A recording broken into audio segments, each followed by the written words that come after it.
There comes a moment in every soul's journey when the heart must wake up from illusion. You see, not every embrace is born from love, and not every word of affection comes from truth.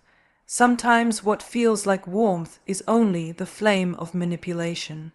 It begins with a tension so fierce it feels divine messages that flood your phone, words that lift your spirit, promises that sound like forever. You are told you are the best thing that ever happened, the answer to someone's prayers. It feels pure, powerful, almost heavenly, but soon the tone changes, the warmth turns to cold, the attention fades, and the same lips that once called you beautiful now speak silence. That is the cycle of false affection, the rise and fall of emotional control. It is love, bombing followed by withdrawal, a strategy that leaves hearts trembling between hope and heartbreak. It's not love, it's confusion wrapped in passion. But let me tell you something, you were not created to chase after inconsistent affection. You were not made to beg for love that disappears when you need it most. You were designed with strength, worth, and divine purpose. When someone plays with your emotions, they are not reflecting your value, they are revealing their emptiness. The challenge is not only to recognize the pattern, but to rise above it. You must find the courage to stop searching for love in the storm and start building peace within yourself. Because real love does not come in waves of intensity, it flows in the calm of consistency. It doesn't leave you guessing.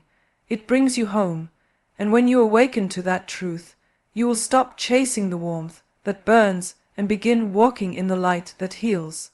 There's a kind of love that doesn't walk into your life quietly. It bursts in like fireworks, loud, dazzling, impossible to ignore. It feels like destiny, like the universe finally smiled on you. You meet someone who says all the right words, looks at you like you're the only person in the room, and makes you believe that everything you've ever wanted has arrived all at once. It feels like magic. But what you don't see in those first moments is that sometimes the light that shines the brightest burns out the fastest. Sometimes what feels like passion is just pressure dressed up as love. You see, when love moves too fast, it doesn't give your heart time to see clearly. You get swept up in the emotion, in the flattery, in the attention that feels like oxygen after years of silence. You start believing this person has finally understood your worth, finally seen the real you. But real love doesn't rush. Real love takes its time. It grows with patience, with respect, with consistency. When someone floods you with attention and affection too soon, it's not always because they love deeply, sometimes it's because they need control. They build you up so high that when they pull away, you fall harder, and that fall teaches you something powerful. It teaches you that real connection doesn't need to rush, it doesn't need to impress, it simply needs to be genuine. Love that's real won't make you anxious. It won't demand your soul on the first date. It won't disappear when you stop feeding its ego. True love is calm, it's steady, it's honest. It allows space for you to breathe, to question, to grow. So when someone comes into your life with intensity so strong, it feels unreal, pause, take a step back. Listen not just to their words, but to your own spirit. Ask yourself if this love feels peaceful, or if it feels like a race you didn't sign up for. Because love that's meant for you will never rush your heart. It will wait for you, walk with you, and stand by you through every season. When love feels too good too soon, remember it's not always a blessing. Sometimes it's a lesson. Life can feel like a carnival ride when you're caught in the cycle of someone's affection that shifts like the wind. One day, they're the sunshine that warms your soul, flooding your world with attention, laughter, and promises. The next, they turn cold, distant, and indifferent, leaving you wondering what you did wrong. That's the emotional roller coaster, the highs so high they take your breath away, and the lows so deep they drain the light from your spirit. You start living for those moments of warmth, doing anything just to bring them back. You tell yourself that if you love harder, if you change enough, maybe they'll stay consistent. But consistency never comes from chasing someone who enjoys watching you chase, you see. The hot and cold cycle is not about love, it's about control. It's a test of your strength, a manipulation of your hope. Every time they pull away, you lose a piece of yourself trying to figure out how to win them back. And when they come close again, you feel relief, not peace. You confuse comfort with connection, survival with love. That is not how your heart was meant to live. You were never meant to settle for emotional crumbs while calling it a feast.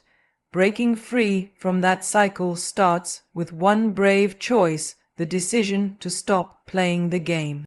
To stop giving power to someone who controls you with inconsistency. The truth is, real love doesn't make you guess. It doesn't vanish when you need reassurance. It doesn't make you doubt your worth or question your place. Real love is steady, it shows up, it speaks truth even when it's hard. When you step off that roller coaster, it's not easy. The silence feels strange at first because chaos had become your normal. But with time, you start to feel something you hadn't felt in a long while, peace. The kind that doesn't depend on someone else's mood or approval. The kind that reminds you who you are. You learn that your value was never in their attention. It was always in your ability to love yourself enough to walk away. And when you do, you'll find the ground again. You'll find stability. You'll find strength. Because peace after chaos isn't just healing, it's freedom. There comes a moment when you have to look beyond the surface, beyond the sweet words and grand gestures, and ask yourself what's really behind the attention you're receiving. Because not all attention is born from affection. Sometimes it's born from the need to control, to impress, to be admired. False love has a way of dressing itself up like the real thing. It studies your heart, learns your weaknesses, and gives you exactly what you've been craving.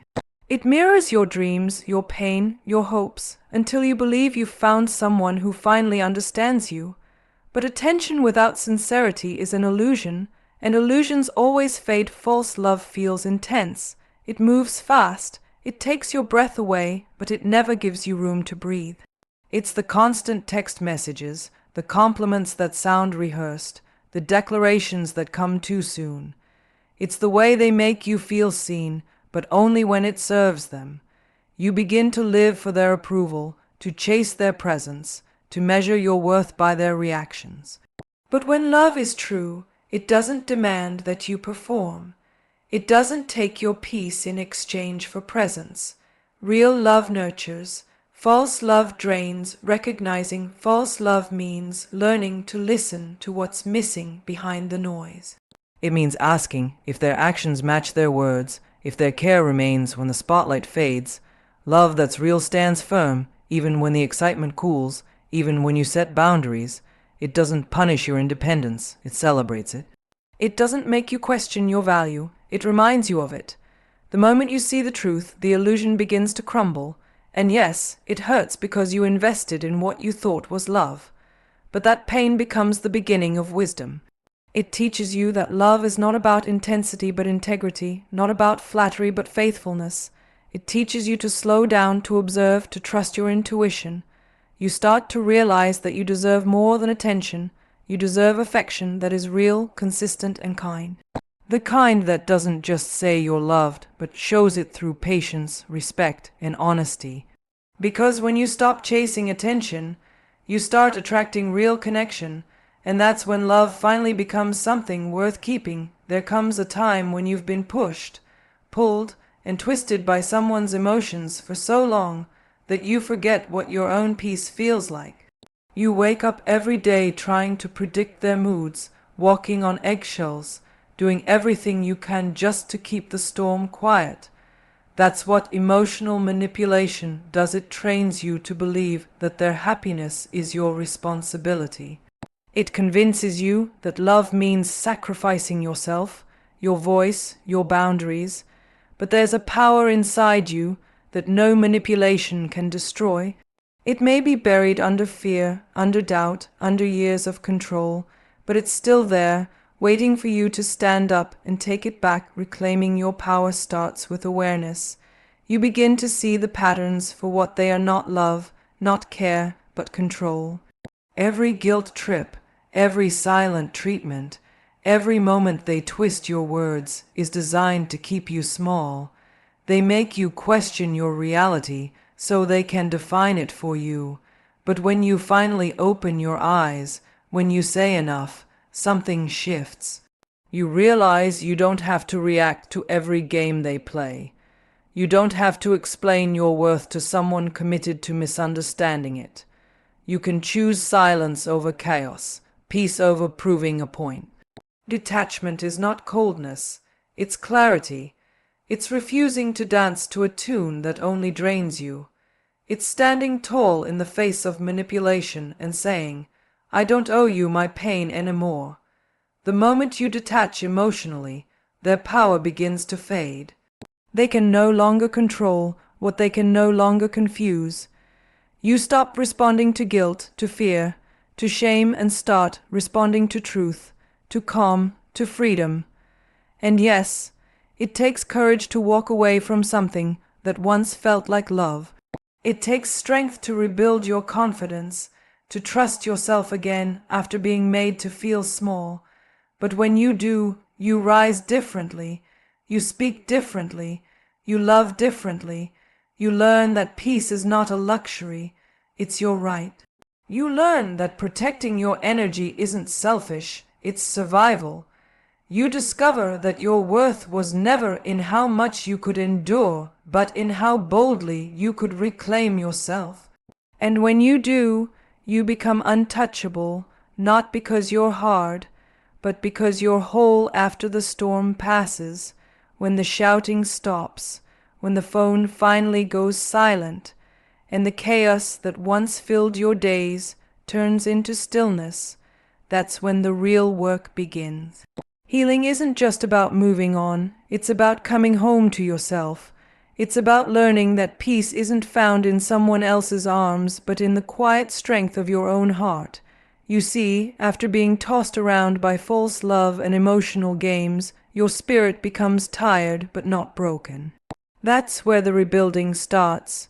Piece by piece, truth by truth, you begin to remember who you were before someone tried to define your worth for you. Healing after the storm is not fast, it's not loud.